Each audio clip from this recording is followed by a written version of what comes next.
Hey guys, welcome to a many-part tutorial series on Elasticsearch 7, which is like by far one of the most used enterprise search engines. In this series, we'll have both a hands-on as well as a theoretical approach to learning Elasticsearch. Let me quickly get started by introducing you to the ELK stack, where ELK stands for Elasticsearch, Logstash, and Kibana. So, what is Elasticsearch essentially? So, the one liner definition of Elasticsearch would be that it is a search engine and it is based on the Apache Lucene library, which essentially powers its indexing as well as retrieval capabilities. So, this company Elasticsearch follows an open code business model in which some parts of their code base are open stack, whereas some are under a proprietary license. Elasticsearch is based on REST. That means that you can communicate with Elasticsearch server using REST API or REST calls.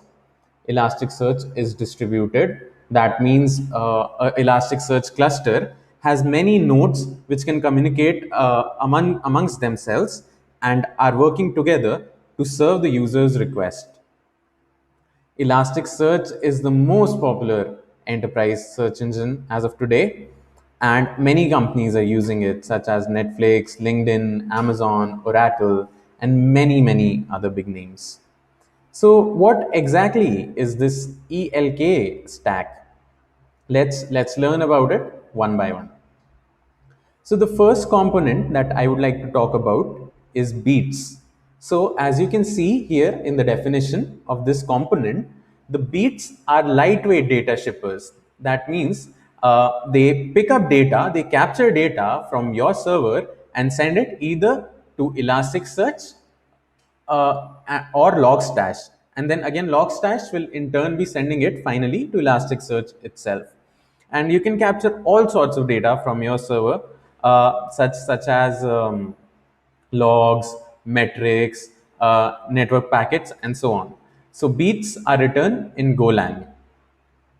The next component that I would like to talk about is Logstash.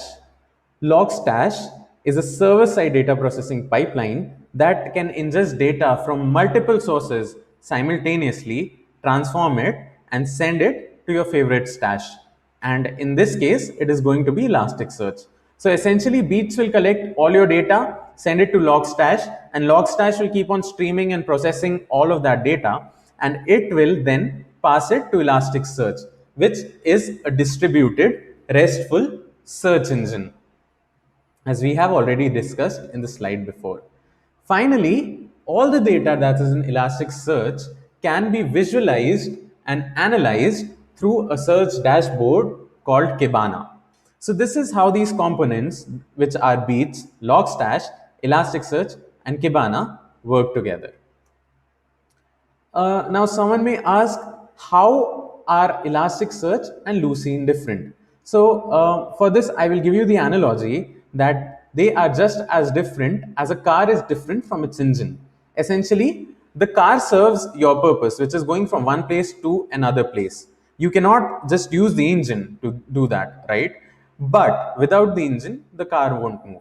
So, similarly, in this case, Elasticsearch is the car which gives you all the functionality related to searching or all the distributed systems and all the functionalities built on top of the engine Lucene, which gives you all the core searching, indexing, and retrieval functionalities to be used. Elasticsearch makes use of Lucene to manage its indices. So Lucene is essentially just a Java library. You can just use it anytime you want, and you can call you use it in any project and call the functions in Lucene. However, Elasticsearch is JSON based, it is distributed, and it essentially gives you a web server capability over Lucene. So actually, Lucene is doing the actual work of searching and indexing and retrieving your documents, but it is Elasticsearch that is giving you the JSON based distributed web server capabilities.